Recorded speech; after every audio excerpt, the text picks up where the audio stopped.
Le Saint-Esprit te construit. C'est la 9e vérité sur le Saint-Esprit. Lorsque nous développons notre intimité avec le Saint-Esprit, lorsque nous développons notre communion avec lui, quelque chose de profond s'est produit en nous. Il nous construit jour après jour, souvent de manière invisible, sans que nous ayons à forcer ou à nous appuyer sur nos propres efforts. Il édifie notre foi.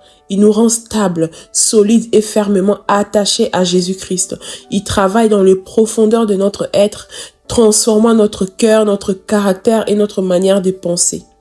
La véritable transformation ne vient pas lorsque tu te concentres sur le changement de tes habitudes ou de tes comportements extérieurs. Cette manière de faire n'apporte pas le vrai changement qui, lui, est le fruit d'une œuvre plus profonde. Les changements durables naissent lorsque Dieu agit à la racine de notre être. C'est dès l'intérieur que le Saint-Esprit te façonne afin que les résultats deviennent ensuite visibles de l'extérieur. Trop souvent, nous essayons d'obtenir des résultats par nos propres forces. Nous voulons changer par nos efforts. Nous voulons corriger nos défauts, nos faiblesses par notre volonté ou nous construire nous-mêmes. Pourtant, lorsque tu agis ainsi, tu limites l'action du Saint-Esprit dans ta vie et tu freines ton intimité avec lui. Et sans t'en rendre compte, tu lui envoies ces messages. Je n'ai pas besoin de toi, je peux y arriver tout seul. Mais la vie chrétienne n'a jamais été conçue pour être vécue dans l'autosuffisance, mais plutôt dans la dépendance au Saint-Esprit. La vie chrétienne est une vie surnaturelle dans la dépendance au Saint-Esprit. Dieu ne nous appelle pas à produire les fruits par nos propres capacités, mais à demeurer en lui, en communion avec le Saint-Esprit. Prenons l'exemple des branches d'un arbre. Elles ne fournissent aucun effort pour produire des feuilles, des fleurs ou des fruits. Elles demeurent simplement attachées au tronc, laissant la sève circuler librement en elles. Et naturellement, la vie se manifeste.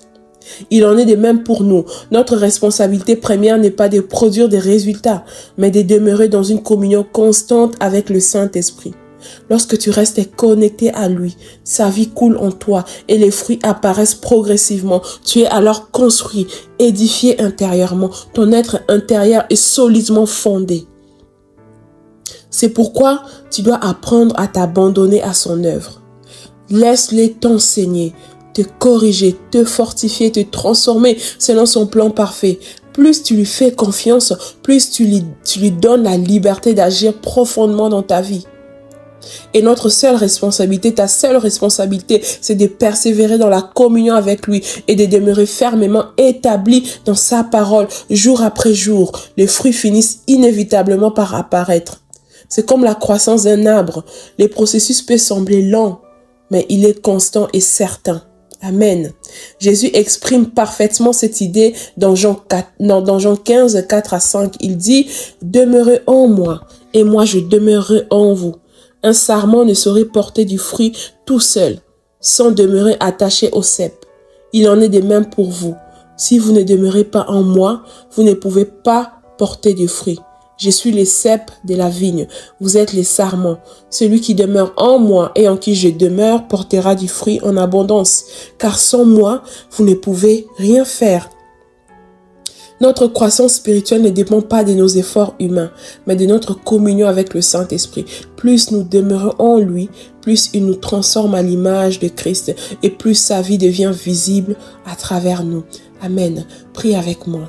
Saint-Esprit, pardonne-moi d'avoir essayé de changer par moi-même, d'avoir essayé d'obtenir des résultats par moi-même, d'avoir voulu me construire moi-même. Je renonce à mes efforts de vouloir changer par moi-même et je reconnais que j'ai besoin de toi, je dépends de toi.